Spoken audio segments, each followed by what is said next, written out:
Presiden Prabowo Subianto minta evaluasi menyeluruh program makan bergizi gratis. Prabowo dengan tegas menekankan setiap program prioritas negara harus dijalankan secara disiplin, tepat sasaran, dan bebas dari segala bentuk penyimpangan.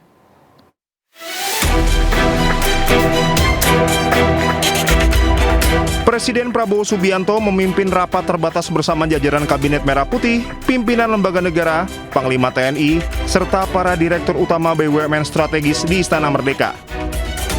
Ratas ini secara khusus membahas salah satunya langkah penguatan pelaksanaan program makan bergizi gratis.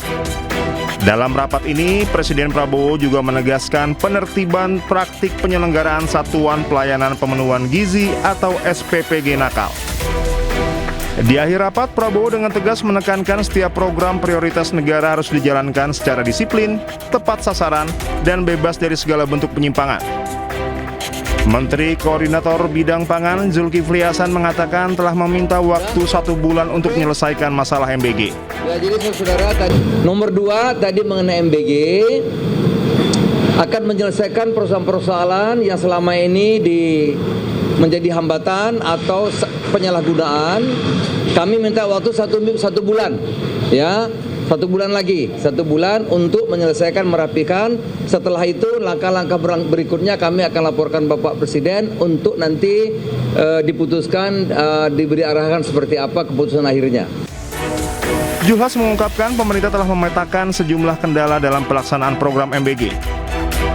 Di antaranya penyalahgunaan program, penetapan titik penerima manfaat, hingga ketersediaan satuan pelayanan pemenuhan gizi untuk mendukung pelaksanaan penyaluran MBG di sejumlah daerah.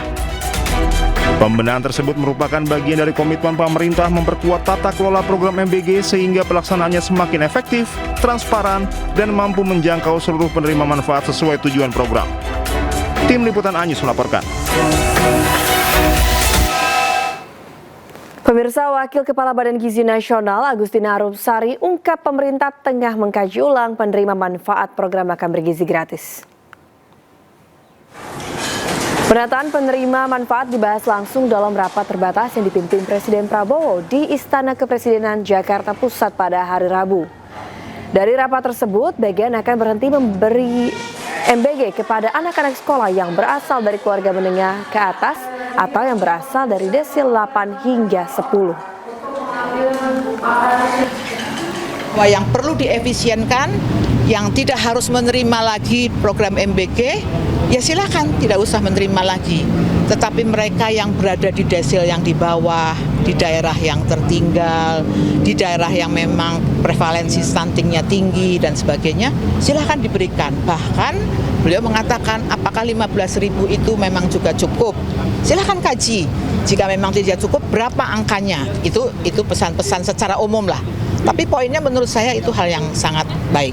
Arahan yang sangat jelas untuk kami kemudian nanti bekerja melakukan pembenahan. Menteri Keuangan Purbaya Yudisadewa menemui Gubernur Daerah Istimewa Yogyakarta Sri Sultan Hamengkubuwono X hari Kamis untuk membuka agenda tahunan Pasar Rakyat UMI 2026 dan meresmikan program becak listrik pariwisata. Tapi bunganya mungkin rendah.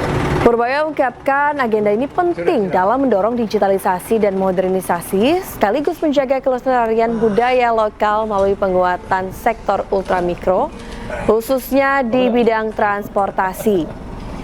Dalam kesempatan tersebut, saat ditanya wartawan di gelaran Piala Dunia 2026 menjagokan siapa, Purbaya menjawab dirinya menjagokan Argentina. Ia pun menyoroti dampak ekonomi Piala Dunia yang terasa di Indonesia, terutama bagi pelaku usaha kuliner dan juga konveksi. Mau nemenin Pak Sultan, mau itu meresmikan becak listrik, program becak listrik di Yogyakarta. Final Piala Dunia, ya? Final Piala Dunia Argentina apa Spanyol ini? Saya bukan penggemar bola, tapi saya lebih suka Argentina kelihatannya. Ada hubungan ekonomi sama di Indonesia nggak, Pak?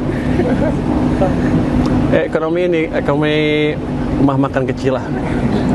Jadi kalau ada itu biasanya tuh mau pada rame nonton bareng atau tukang bikin kaos Argentina kan laku, Spanyol juga laku. Anggaran fantastis pengadaan kipas angin Koperasi Desa Merah Putih jadi sorotan tajam DPR RI. Nilainya mencapai 1,8 triliun rupiah, memicu pertanyaan besar soal transparansi dan efisiensi penggunaan anggaran negara.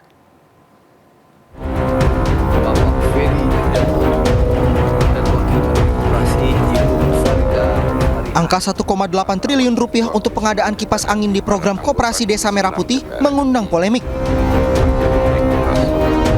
Dalam rapat kerja Komisi 6 DPR RI bersama Menteri Koperasi, anggota Komisi 6 DPR Mufti Anam mempertanyakan rincian pengadaan kipas angin itu, mulai dari spesifikasi barang hingga sumber anggaran.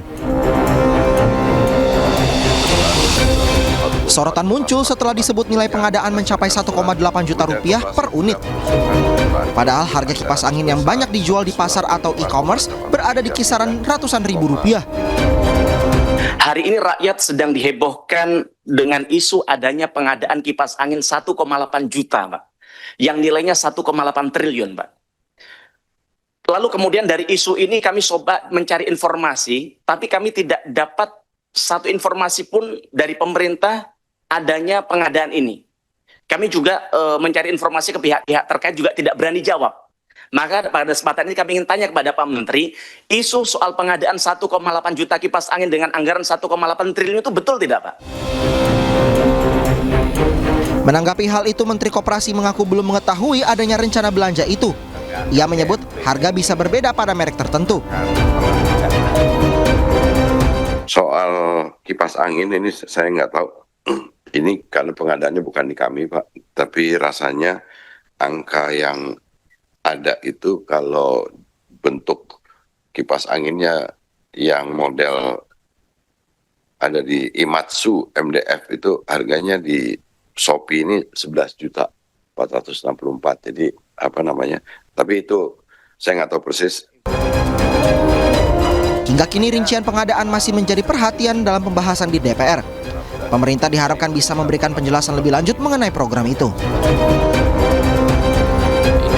Dari Jakarta, Ade Firmansyah, iNews melaporkan.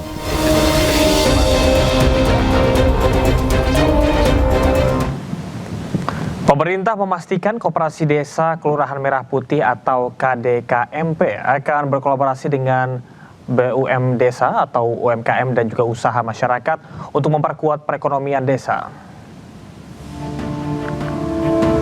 Pemerintah terus mematangkan pelaksanaan Koperasi Merah Putih sebagai upaya mendorong pertumbuhan ekonomi di tingkat desa. Program ini diharapkan membangun sinergi dengan BUM Desa, UMKM, kelompok tani, nelayan, dan berbagai pelaku usaha lokal. Dalam seminar nasional yang digelar bersama 10 asosiasi desa di Jakarta, Menteri Desa dan Pembangunan Daerah Tertinggal, Yandri Susanto menegaskan Koperasi Merah Putih akan berjalan berdampingan dengan usaha masyarakat. Yandri berharap masukan dari berbagai pihak dapat memperkuat pelaksanaan Koperasi Merah Putih di berbagai daerah. Pengelolaan dana desa yang memang dirubah, kalau kemarin langsung ke semuanya ke pemerintahan desa, sekarang kan langsung sebagiannya itu digunakan untuk KDKMP. Tapi asetnya nanti kan jadi aset desa. KDKMP menjadi milik desa. Pendapatan Kopdes minimal 20% jadi pendapatan asli desa. Jadi ya dari desa untuk desa dan oleh desa. Nggak ada yang berubah. Justru ada peningkatan.